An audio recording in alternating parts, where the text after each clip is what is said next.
تو اس زمانے میں ایسا نہیں تھا. یتیم جو تھا اس کے ولی جو اس کا ہوتا تھا، جیسے اس کا چچا ہے یا اس کا چچا نہیں ہے تو تایا، چچا، ماما جو بھی ہوتے تھے نا، جو اس کا ولی ہوتا تھا، وہ ان کی ذمہ داری ہوتی تھی اور بڑا فخر محسوس کرتے تھے. باقاعدہ لڑائی ہوتی تھی کہ نہیں یہ ہماری کفالت میں جائیں گے، اور اگر وہ نہیں ہوتے تھے تو پھر جو قبیلہ ہوتا تھا وہ اس کا کفالت کرتا تھا. آج کل تو ہم نے پورا سسٹم ہی بدل دیا ہے. اگر کبھی ایسے ہوتا تو وہ ماں بیچاری جس کے پاس ابھی اتنے ذرائع بھی نہیں ہوتے، وہ کس طرح سے کمائے، کیا کرے کیا نہیں کرے، ساری اس کے ذمہ ہو جاتی ہیں اور پورے رشتہ دار بھاگ جاتے ہیں ایسے کہ ہماری کوئی ذمہ داری ہی نہیں. تو اب یہاں پہ اللہ سبحانہ تعالیٰ ان کے بارے میں سارے احکامات دے رہے ہیں کہ ان کا مال اپنے مال کے ساتھ ملا کے نہ کھاؤ، بے شک یہ گناہ ہے بہت بڑا. وَإِنْ خِفْتُمْ، اور اگر خوف ہو تمہیں، اللہ کہ نہ تقسموا کہ تم تقسطوا کہ تم انصاف کر سکو گے، فی الیتامى یتیموں کے بارے میں، فانکحوا تو نکاح کر لو. اب یہ آیت کو سمجھنا بڑا ضروری ہے. اب آپ بڑے تحمل سے اس آیت کو سمجھیے گا کہ یہاں پہ کیونکہ یتیم کی بات ہو رہی ہے، تو یہ جو آیت ہے نا وَإِنْ خِفْتُمْ أَلَّا تُقْسِطُوا فِي الْيَتَامَى، کہ اگر تمہیں یہ ڈر ہو کہ نہیں تم انصاف کر سکو گے یتیم لڑکیوں کے بارے میں. اب دیکھیں کیا ہوتا تھا کہ جیسے اب جو یتیم ہو جاتا تھا، اگر اس کے پاس مال ہے تو کیا ہوتا تھا کہ فار ایگزامپل وہ چچا کی کفالت میں آ گیا، تو چچا یہ سوچتا کہ جی یہ اب مال بھی آ جائے گا تو وہ اپنے کسی نکمے بیٹے کے ساتھ اس کی شادی کر دے. یا پھر آپ نے وہ بھی دیکھا ہے کہ کئی دفعہ ہوتا ہے کہ مال جائیداد تقسیم نہ ہو تو وہ جو بالکل چھوٹے بچے ہوتے ہیں جو بھی بالغ بھی نہیں ہوتے، اتنی بڑی بڑی عورتوں کی شادی ان سے کر کے تاکہ ہماری جائیداد تقسیم نہ ہو، زیادتی کرتے ہیں. کئی دفعہ آپ نے یہ بھی پڑھا ہوگا کہ قرآن کے ساتھ شادی کر دی تاکہ ہماری بچی وہ باہر نہیں جائے گی. تو یہ رسمیں اس زمانے میں بھی تھی اور آج بھی یہی کچھ ہو رہا ہوتا ہے نا. تو اللہ سبحانہ تعالیٰ یہاں پہ اسی کے بارے میں کہہ رہے ہیں کہ اگر تمہیں یہ ڈر ہو کہ تم انصاف نہیں کر سکیں گے، کیونکہ یہ بہت بڑا گناہ ہے نا، گناہ کبیرہ، اس کی وجہ سے تم دوزخ میں جاؤ گے. تو اگر تمہیں یہ ڈر ہے کہ انصاف نہیں کر سکو گے، فَانْكِحُوا تو نکاح کرو، مَا طَابَ لَكُمْ اس سے جو پسند آ جائیں تم کو. مطلب باہر جو لڑکیاں، جو عورتیں تمہیں پسند آتی ہیں، کیونکہ نکاح کی ایک بہت بڑی شرط یہ بھی ہے کہ پسند آنا چاہیے. ایسے نہیں کہ تم مال کی محبت میں ان سے شادی کر رہے ہو. تو جو تمہیں پسند آ جاتی ہے من النساء عورتوں میں سے، مثنیٰ دو دو، و ثلاثہ تین تین، یا رباع اور یا چار چار. یہ پہلا مقام ہے اور ایک ہی مقام ہے قرآن پاک میں جہاں پہ یہ تعداد کا ذکر ہے،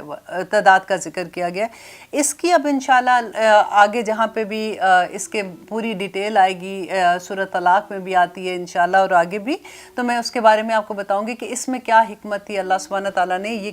یہ جو دیکھیے یہاں پہ ایک بات آپ اچھے سے سمجھ لیں کہ یہ حکم نہیں ہے اللہ سبحانہ تعالیٰ کا کہ یہ 4 شادیاں کرنا یا 3 یا 2 شادیاں کرنا. یہ اس زمانے میں جب یہ آیت نازل ہوئی تھی نا تو عربوں میں یہ رواج ہوتا تھا، وہ بہت بہت شادیاں کر لیتے تھے. آپ کو یاد ہے داؤد علیہ السلام کا جب قصہ پڑھتے ہیں تو داؤد علیہ السلام کی 100 بیویاں تھیں. اس کے علاوہ جو مشرکین مکہ تھے وہ تو ان کی بے شمار بیویاں ہوتی تھیں. اگر آپ نے شہزادوں کی ہسٹری اگر آپ دیکھتے ہو تو وہ حرم میں اتنی عورتوں سے نکاح کر کے رکھا ہوتا تھا، پھر پتہ ہی نہیں ہوتا تھا کہ کون عورت کہاں ہے، اور اس کا کسی کا حق نہیں دیا جاتا تھا. عورتوں کو غلامی کی طرح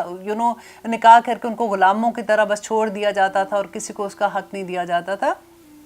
اللہ سبحانہ تعالیٰ نے اسلام میں اس پہ حد لگا دی کہ 4 سے زیادہ شادیاں نہیں کر سکتے ہو، اور اس کے پھر ریزن بھی. اب آگے دیکھیے کہ اللہ سبحانہ تعالیٰ کیا کہتے ہیں کہ فَإِنْ خِفْتُمْ اگر ڈر ہو تم کو، اللہ کہ نہ تعدلوا کہ تم عدل کر سکو گے، فواحدتاً تو ایک ہی کافی ہے. اس کو بڑا سا انڈر لائن کر دیں کیونکہ یہ بھول جاتے ہیں اس بات کو، جب کبھی بحث کرتے ہیں نا تو پھر اس بات کا بتانا بھول جاتے ہیں کہ فواحدتاً. نبی صلی اللہ علیہ وسلم نے کہا تھا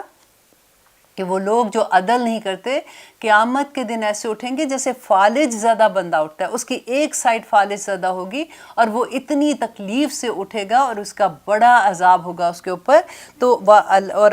آگے کہتے ہیں او ما ملکت ایمانکم یا جن کے مالک ہوئے دائیں ہاتھ مینس ہماری لونڈیاں، ذالکا یہ ادنا زیادہ قریب ہے اللہ کے نہ تعولو کہ تم نا انصافی کرو. کہ ناانصافی دیکھیں نہیں کر سکتے نا آپ نے. اب ایک آدمی آپ دیکھیں ایک آدمی ہے اس کے فار ایگزامپل اس کی 2 بیویاں ہیں یا 3 بیویاں تو ڈیفینیٹلی ان میں سے اولاد بھی ہوگی. پھر اولاد ہے تو ڈیفینیٹلی اولاد کی آگے خرچے بھی ہوں گے, ان کے سکول ہیں, ان کی بیماریاں بھی, ان کی خوشیاں بھی, اور پھر آگے سارا اتنے گھروں کا خرچہ چلانا. اور آدمی ایک اگر آدمی ہے تو اسلام میں عورت کا تو نہیں ہے ایسے نا کہ وہ اس پہ کوئی ذمہ داری نہیں ہے کہ کمائے گی, کمانا تو آدمی نے ہے. تو پھر وہ اگر انصاف دیکھے, اگر جتنا ایک بیوی کو خرچہ دیا اتنا ہی دوسری کو, ایک بچے کا جتنا کرے اتنا ہی دوسرے بچے کو, اس کی بیٹی کو جتنا اتنا ہی اس ماں کی بیٹی کو, جتنا اس بیٹے کو کاروبار کے لیے دیا اتنا ہی اس کو دے گا. تو اتنا عدل کہاں سے کر سکیں گے؟ تو پھر اللہ سبحانہ تعالیٰ نے آگے کہا کہ ایک ہی فواحدۃ, تو ایک ہی کافی ہے, اور زیادہ قریب ہے اس سے کہ تم ناانصافی کرو, کہ یہ زیادہ قریب ہے اس سے کہ تم ناانصافی کرو. تو اس لیے ایک ہی بیوی کافی ہے. لیتے ہیں ایک چھوٹی سی بریک, پھر انشاءاللہ دیکھتے ہیں اللہ سبحانہ تعالیٰ آگے کیا فرماتے ہیں. ہم کر رہے ہیں سورۃ النساء کی آیت نمبر 4. اب دیکھیے اللہ سبحانہ تعالیٰ آگے کیا کہہ رہے ہیں. وَآتُوا النِّسَاءَ, اور دو عورتوں کو صَدُقَاتِهِنَّ, مہر ان کے, نِحْلَةً, خوش دلی سے. اب دیکھیں یہاں پہ بات ہو رہی ہے مہر کی. مہر نکاح کا لازمی حصہ ہے, اس کے بغیر نکاح نہیں ہوتا. آدمی کو نکاح میں مہر دینا ہوتا ہے. اور اس پہ دیکھیں آپ نے سنا ہوگا وہ کہتے ہیں جی شرعی مہر, اس کا کہاں سے یہ بات آئی ہے, کون سی حدیث میں انہوں نے یہ پڑھا ہے؟ کیونکہ نبی صلی اللہ علیہ وسلم نے خود جو مہر دیا تھا وہ 500 درہم ان کو چاندی حق مہر میں دی تھی, جو کہ 187 تولہ بنتی ہے. تو یہ کہاں سے یہ بات آئی, یہ سمجھ نہیں آئی ہے کہ جو لوگ کہتے ہیں جی دیکھیں جب جہیز دینا ہے تو اس وقت تو اتنی چیزیں مانگتے ہیں جس کی کوئی حد نہیں, کہ یہ ایسے ویسے. تو جب دینے کی باری آتی ہے, مہر دینے کی باری آتی ہے, تو شرعی مہر ان کو یاد آ جاتا ہے. اور یہ میں سوچ رہی تھی کہ ایسا ہو سکتا ہے کہ کسی زمانے میں چاندی کی قیمت ایسے ہو کہ جیسے شروع میں تو سونا بھی اتنا مہنگا نہیں ہوتا تھا آج کے حساب سے اگر کمپیئر کرو, تو کبھی ایسا ہوا ہوگا مے بی 3200 روپے کا کچھ اتنا تولہ بن گیا ہوگا, تو وہ اس وقت سے پھر وہ بات چلی ہے. لیکن آج کے زمانے سے اگر آپ لیتے ہیں تو یہ اس کا کوئی بھی وجود نہیں ہے. قرآن پاک میں اللہ سبحانہ تعالیٰ نے کہا کہ اگر آدمی کی حیثیت قنطار ہے, مطلب سونے کا پہاڑ جتنی ہے, تو وہ اتنا بھی دے سکتا ہے. اس میں کوئی شرط نہیں ہے کہ اتنی, آدمی کی حیثیت پہ ہے کہ وہ کتنا مہر دے گا. تو یہاں پہ وہی اللہ سبحانہ تعالیٰ نے کہا کہ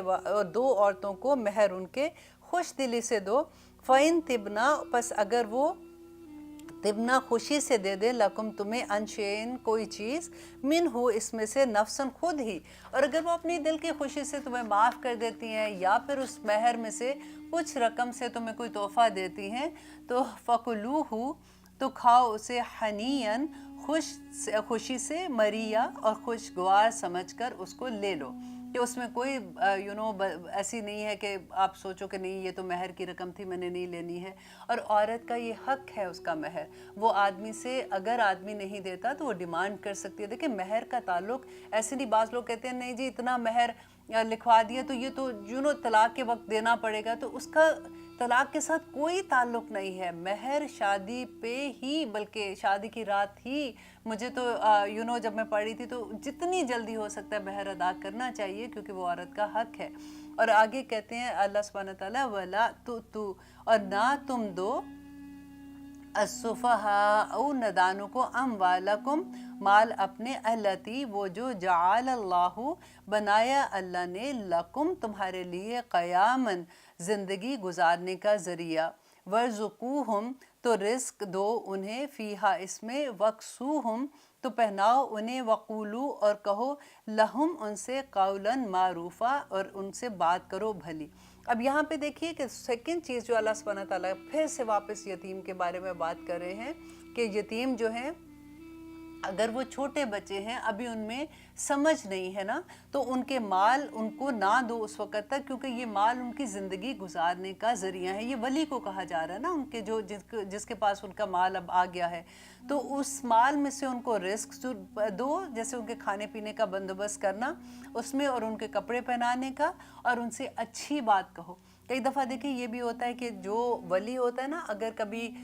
بعض لوگ ہی سکھا دیتے ہیں کہ دیکھو وہ تمہارے باپ کا مال تھا، اس میں سے وہ کھا رہا ہے یا کچھ ہے، تو وہ اگر کبھی ایسا ہوتا ہے کہ غصے سے بات کرتے ہیں تو اللہ سبحانہ تعالیٰ ان کو کہتے ہیں کہ نہیں، ان سے بھلی بات کہو، ان سے اچھا سلوک کرو. اور پھر آگے کہتے ہیں وَابْتَلُوا، اور آزماتے رہو الیتامیٰ، یتیموں کو، حتیٰ یہاں تک کہ اذا، جب بلغوا، وہ پہنچ جائیں، النکاح، نکاح کی عمر کو. ولی کو بتایا جا رہا ہے کہ جب تک ان کو دیکھتے رہو کہ ان میں شعور اتنا آ گیا ہے کہ وہ اپنے پیسوں کی حفاظت کر سکتے. ایسا نہیں ہے کہ تم کہو کہ میرے ذمے ختم کروں، میں کسی طرح سے پکڑاؤں انہیں، نہیں، آپ ایسے نہیں کر سکتے ہو. آگے اللہ سبحانہ تعالیٰ بڑی خوبصورت ایگزامپل، جیسے ہوتا ہے نا ایک پکچر کریٹ کر دیتے ہیں اللہ سبحانہ تعالیٰ، تو یہاں پہ اللہ کہتے ہیں کہ ان کو آزماتے رہو یہاں تک کہ وہ پہنچے نکاح کی عمر کو. فَإِن، پس اگر آنستم، پاؤ تم منہم ان میں، رشدہ، بھلائی، سوجھ بوجھ، فادفعوا، تو دے دو انہیں، علیہم انہیں، اموالہم، تو ان کے مال پورے کے پورے ان کو واپس دے دو. ولا تأکلوها، اور نہ کھاؤ انہیں، اسرافاً، اسراف کرتے ہوئے، وبداراً، اور جلدی جلدی کرتے ہوئے، ان کے ان یکبروا، کہ وہ بڑے ہو جائیں. اب دیکھیے کہ کتنی خوبصورت بات ہے، اگر آپ غور کریں تو کیا ہوتا ہے. کبھی ایسا ہوتا ہے کہ کسی کے پاس کسی کا مال ہے، فار ایگزامپل میں ایک یتیم بچوں کی ایگزامپل آپ لے لیں، یا پھر ایسے کہ کوئی بوڑھا ہے آپ کے پاس نا، فار ایگزامپل کسی کی بڑے جیسے ہوتے ہیں ماں باپ میں سے کوئی بڑے ہیں، باقی بہن بھائی کہیں اور رہتے ہیں، ایک بھائی ہے، بہن ہے جس کے پاس ذمہ داری ہے کہ وہ ان کے پاس رہتے ہیں. ان کا مال جو ہے بعض دفعہ لوگوں نے، جب میں سنتی ہوں تو رونگٹے کھڑے ہو جاتے ہیں کہ انہوں نے اس چکر میں کہ کہیں یہ فوت ہو جائیں گے تو جو مال بچے گا تو دوسرے بھائی بھی بیچ میں آ جائیں گے یا بہن بھائی آ جائیں گے، تو جلدی جلدی وہ مال کو ان پہ خرچ کرنا کہ جی ہم تو ان کا کھانا اس میں سے آیا تو ان کے ڈائپر اس میں سے آئے تو اس میں سے یہ ہو گیا تو خود بھی کھا رہے ہیں، تو جلدی جلدی وہ مال ختم کرنے کی کوشش کرتے ہیں. یہاں پہ اللہ سبحانہ تعالیٰ وہی بات یتیم کے بارے میں کہہ رہے ہیں کہ آپ کو یہ ڈر ہو کہ یہ جوان ہو جائے گا تو اس کو دینا پڑے گا، تو جلدی جلدی اس کا مال آپ خرچ کرنے کی کوشش کرو اور اس سے اپنی ضرورتیں زندگی پوری کرو. تو یہاں پہ اس کا منع کیا گیا ہے کہ وہ بڑے ہو جائے. وَمَنْ كَانَ، اور جو کوئی ہو غنیًا، غنی، فَلْيَسْتَعْفِفْ، تو اس کو چاہیے کہ وہ اس سے بچے. کہ اگر تو وہ غنی ہے تو اس کو چاہیے، اگر وہ اتنا ہے کہ وہ اپنے مال جو ہے وہ اس سے اپنا خرچہ پورا کر سکتا ہے، تو پھر یتیم کے مال میں سے کچھ نہ لے. اور وَمَنْ كَانَ فَقِيرًا، دیکھیے وہ بتایا جا رہا ہے کہ اگر کوئی فقیر ہے، اگر کوئی محتاج ہے، ضرورت مند ہے، وہ خود ہی سے غریب ہے جو اس کا ولی ہے، تو فَلْيَأْكُلْ، تو پس چاہیے کہ وہ کھائے، بالمعروف، اچھے طریقے سے. فَإِذَا، پس جب، دفعتم، دے دو تم، علیہم انہیں، اموالہم ان کے مال، فاشہدوا، تو گواہ بنا لو، علیہم ان پر، وکفیٰ باللہ حسیبا، تو اللہ کافی ہے حساب لینے کے لیے. یہ دیکھیں یہاں پہ ہر آیت میں یوں نہیں لگتا کہ وہ واتقوا اللہ والی بات آ کے رک جاتی ہے کہ جس کو اللہ کا تقویٰ ہوگا وہی یہ سارے احکامات بھی پوری طرح سے پورے کرے گا. یہاں پہ اللہ سبحانہ تعالیٰ کہتے ہیں کہ اگر غنی ہے تو وہ اس کے مال میں سے کچھ نہ لے، لیکن اگر کوئی غریب ہے، خود ہی سے اس کے حالات ایسے ہیں، تو پھر وہ اس کی کفالت کرنے کے لیے بھی کہ چلو میں اس کی حفاظت کر رہا ہوں، یا اس کے مال کو میں نے انویسٹ کیا ہوا ہے تو اس میں سے اگر وہ لے کے اپنا بھی تھوڑا بہت خرچہ چلا لیتا ہے تو وہ یہ کر سکتا ہے. لیکن پھر اللہ سبحانہ تعالیٰ کہہ رہے ہیں کہ حساب تو اللہ نے لینا ہے، اگر تم اس میں زیادتی کرو گے تو اللہ پوچھ لے گا قیامت کے دن. اور پھر آگے اللہ سبحانہ تعالیٰ کہتے ہیں لِلرِّجَالِ، اور اب یہاں پہ وراثت کے قانون کے بارے میں آ رہا ہے کہ اتنا یہ اگلی جو بھی آیات ہیں یہ اتنی غور سے سننے والی ہیں، کیونکہ اب دیکھیں قرآن میں جہاں پہ بار بار مال کا ذکر آتا ہے نا، تو جب وراثت تقسیم ہونے کی باری آتی ہے تو پورا لگتا ہے کہ اللہ سبحانہ تعالیٰ نے اسی لیے مال کو فتنہ کہا ہے کہ جب مال تقسیم کی باری آتی ہے تو جو ولی ہوتا ہے وہ کس کس قسم کی زیادتیاں کرتے ہیں، وہ کیسے مال کو تقسیم کرنے میں غلط کام کر جاتے ہیں. تو اس آیات سے انشاءاللہ ہمیں یہ تو ضرور احساس ہو جائے گا کہ جب کبھی اللہ نہ کرے، جب بھی یہ تو زندگی کا ہے، زندگی موت ہے، کسی کی ڈیتھ ہوتی ہے تو آپ کو اس بات کا پتہ ہو کہ اس کی ڈویژن کیسے ہونی ہے، اور اگر کچھ غلط ہو رہا ہے تو اس کے لیے کتنا بڑا گناہ ہے، کیونکہ یہ فرض ہے. دیکھیے تقسیم جو ہے نا مال کی، وراثت کے احکامات یہ فرض ہیں، جیسے نماز فرض ہے نا. آپ ایسے تو نہیں کر سکتے کہ نماز آج میرا دل نہیں چاہ رہا تو چلو آج میں 4 کے بجائے 2 فرض پڑھ لیتی ہوں، یا آج میرا دل نہیں چاہ رہا میں نے تو بس کھڑے ہو کے نہیں، میں بیٹھ کے جیسے بھی پڑھ رہی ہوں تو میں نے آج سجدے میں نہیں جانا، نہیں کر سکتے نا۔ اسی طرح سے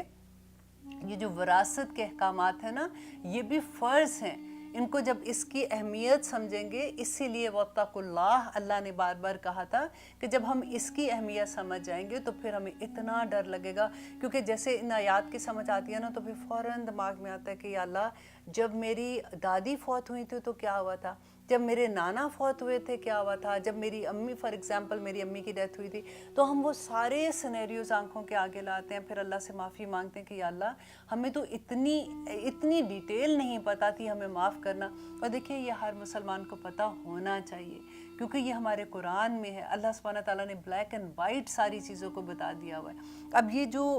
وراثت کا قانون ہے نا، یہ بہت وسیع اس کا علم ہے، اور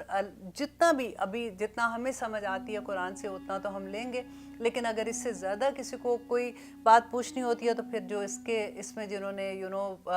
زیادہ پڑھا ہوا ہے، سمجھا ہوا ہے، وہ پھر آپ ان سے بھی پوچھ سکتے ہیں۔ الحمدللہ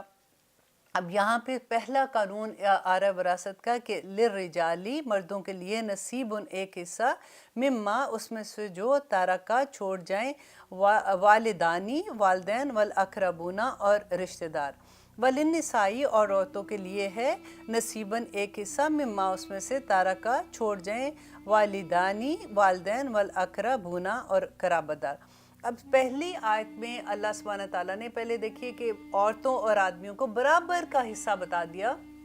اس سے پہلے کیا ہوتا تھا کہ مشرکین مکہ میں اہل عرب میں یہ رواج ہوتا تھا کہ عورتوں کا کوئی حصہ نہیں ہوتا تھا، تو اس وجہ سے اسلام میں یہ پہلی دفعہ یہ ہوا کہ اللہ سبحانہ تعالیٰ نے بتایا کہ جیسے آدمیوں کا حصہ ہے ویسے ہی عورتوں کا بھی حصہ ہے اس میں، اور پھر اس کی ڈویژن کیسے ہوگی وہ اتنی خوبصورت ہے۔ دیکھیں جب آپ کو انڈرسٹینڈنگ ہو جاتی ہے نا اس چیز کی کہ کیوں آدمیوں کا اتنا حصہ تھا، اور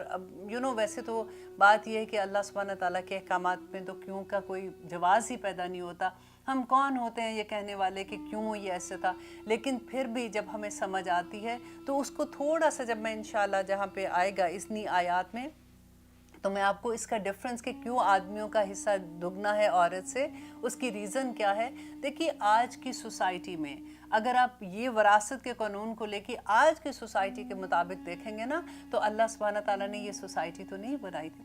سوسائٹی کا جو اصول اللہ نے دیا تھا کہ کس طرح کی سوسائٹی ہونی چاہیے، ماں کیسے، باپ کیسے، اولاد کیسے، ان کے حقوق کیسے، اور کیسے یہ رشتے ہیں اور کیسے ان کے حقوق و فرائض ہیں، تو وہاں پہ یہ جب ہم اپلائی کرتے ہیں تو اتنی خوبصورتی سے یہ چیزیں فٹ ہوتی ہیں کیونکہ پھر کسی کی حق تلفی نہیں ہوتی ہے۔ تو اب آگے اللہ سبحانہ تعالیٰ کہتے ہیں مما اس میں سے جو قلّہ قلیل ہو، منہ اس میں سے، او کثر یا وہ زیادہ ہو، نصیباً حصہ ہے، مفروضاً فرض کیا ہوا، اللہ کی طرف سے مقرر کیا ہوا، فرض کیا ہوا یہ حصہ ہے جو عورتوں کو، بے شک وہ تھوڑا ہے۔ کہتے ہیں کہ یہ جو ہم بات کریں نا کہ وراثت کی بات کریں، جو وراثت ہے نا وہ بالکل ایسی ہے جیسے آپ کا اکٹھا ایک جوائنٹ اکاؤنٹ ہے، آپ ان میں سے ایک سوئی بھی نہیں لے سکتے ہو، وہ بھی غلط ہو جائے گا۔ آپ نے وراثت کی، کیونکہ کئی دفعہ ایسے ہوتا ہے نا کہ اگر فار ایگزامپل کسی ایک بہو کے پاس ساس سسر ہیں اور وہ جب فوت ہو جاتے ہیں تو ان کے کپڑے ہوتے ہیں تو کئی دفعہ بیٹیاں ہی آ جاتی ہیں تو وہ سارے اٹھا کے کسی غریب کو دے دیتی ہیں۔ آپ ایسے نہیں کر سکتے ہو،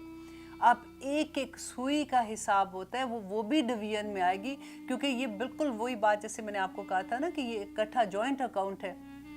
ہاں اگر آپ سارے جو بھی اس کے وراثت میں حقدار ہیں آپ ان سے پوچھ لیتے ہیں، اور اگر وہ آپ کو کہتے ہیں کہ ہاں جی آپ ایسے کر دیں، آپ ضرور کر سکتے ہیں۔ اب آگے دیکھیے جو حصے اللہ سبحانہ تعالیٰ نے ایک ایک بات بتائی ہے کہ کیسے ہوگا، کہ وَإِذَا اور جب حاضرہ حاضر موجود ہوں، القسمتا تقسیم کے وقت، اولو القربہ قرابت دار، او یتامہ یا یتیم، والمساکین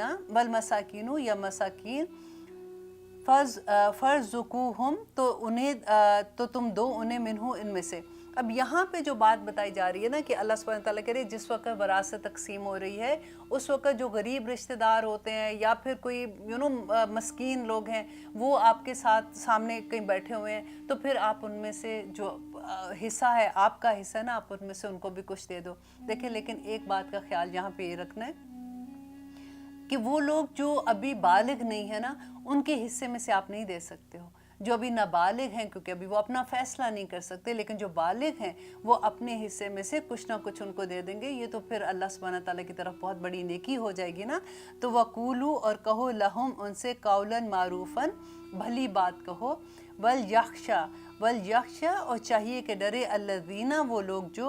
لو تارکو اگر وہ چھوڑ جائے من خلفہم اپنے پیچھے سے ذریاتن اولاد ضعافن کمزور خافو وہ خوف کھائیں علیہم ان پر فاتقوا اللہ تو اللہ سے ڈر جاؤ وَلْيَقُولُوا اور چاہیے کہ وہ کہیں قولاً سدیدہ بات سیدھی. اب دیکھیں یہی بات میں آپ کو کہہ رہی تھی کہ اللہ سبحانہ تعالیٰ نے نا ایک نقشہ کریٹ کر دیا ہے. وہ کہتے ہیں کہ دیکھو تم جو ولی ہیں نا جو تقسیم کر رہے ہیں اس وقت سارے بیٹھ کے اس کے بارے میں بات کر رہے ہیں. اللہ سبحانہ تعالیٰ کہتے ہیں کہ اگر تم یہ سوچو کہ تم اگر ایسے وقت میں ہو کہ تم فوت ہو گئے ہو اور تمہارے پیچھے جو بچے ہیں وہ کمزور چھوڑ گئے ہیں تو تم ان کے لیے کیا سوچ رہے ہو کہ وہ ان کے ساتھ کیسا سلوک کیا جائے. تو آج جو پیچھے کمزور بچے ہیں جو ابھی چھوٹے ہیں ابھی نابالغ ہیں تو ان کے بارے میں بھی تم ویسے ہی فیصلہ کرو جیسے تم اپنی اولاد کے لیے کرتے ہو. دیکھیں اس سے زیادہ محبت اور کون کرے گا. اللہ سبحانہ تعالیٰ ایک ایسے لگتا ہے کہ دلوں کے اندر کے حال بھی کھول کے بیان کر دیے کہ لوگوں اللہ کا تقوی اختیار کرو، اللہ سے ڈر جاؤ. اگر تم تھوڑا سا بھی پیسے کی، کیونکہ یہ مال جب کم وقت ہاتھ میں آ جاتا ہے تو انسان بڑے بڑے گناہ کر جاتا ہے، بڑے بڑے لوگوں کے دل دکھا دیتا ہے. اس لیے اللہ سبحانہ تعالیٰ نے ایک جو رشتہ ہے نا اس کی ڈویژن کا اس میں بتا دیا. انشاءاللہ اگلے پروگرام میں ہم اس کے بارے میں ڈیٹیل سے پڑھیں گے. آپ بھی سنتے رہیے اور آپ دعا کیجئے کہ اللہ سبحانہ تعالیٰ ہمیں اس پہ عمل کرنے کی توفیق عطا کر دے. آمین ثم آمین. السلام علیکم ورحمۃ اللہ وبرکاتہ.